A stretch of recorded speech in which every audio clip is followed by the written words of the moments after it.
లోక్సభ ఎన్నికల్లో బీజేపీ బోని కొట్టింది. గుజరాత్లోని సూరత్ స్థానం నుంచి ఆ పార్టీ అభ్యర్థి ముఖేష్ దలాల్ ఎన్నిక ఏకగ్రీవం కానుంది. ప్రస్తుతం దేశంలో సార్వత్రిక ఎన్నికల సమరం జరుగుతోంది.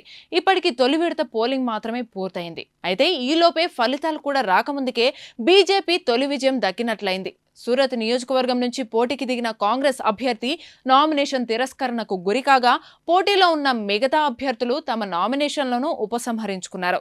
దీంతో పోటీలో ముఖేష్ దలాల్ తప్ప ఇంకెవరూ లేకపోవడంతో ఆయన విజయానికి మార్గం సుగమమైంది.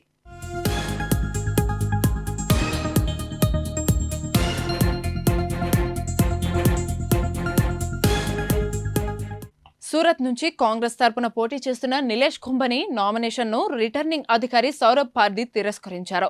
ఆయన అభ్యర్థిత్వాన్ని ప్రతిపాదించిన నేతల సంతకాల్లో అవకతవకలు జరిగినట్లు తేలడమే ఇందుకు కారణమని చెబుతున్నారు. ఆయనకు ప్రత్యామ్నాయంగా కాంగ్రెస్ నుంచి వేసిన మరో నామినేషన్ కూడా చెల్లనిదిగా ప్రకటించారు. వీరిద్దరూ కలిసి మొత్తం 4 సెట్ల నామినేషన్ పత్రాలు దాఖలు చేయగా వాటిని తిరస్కరించినట్లు సౌరభ్ ఉత్తర్వులు జారీ చేశారు. మరోవైపు ఇదే స్థానం నుంచి పోటీకి దిగిన మిగతా 8 మంది తమ నామినేషన్లను విత్డ్రా చేసుకున్నారు. వీరిలో స్వతంత్రులతో పాటు బీఎస్పీ పార్టీ అభ్యర్థి కూడా ఇందులో ఉండటం విశేషం.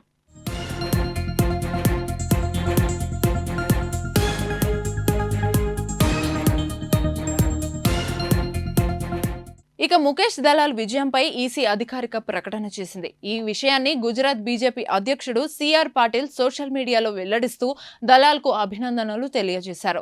ప్రధాని నరేంద్ర మోదీకి సూరత్ తొలి కమలాన్ని అందించిందని రాసుకొచ్చారు. అటు గుజరాత్ సీఎం భూపేంద్ర పటేల్ కూడా దీనిపై పోస్ట్ చేశారు.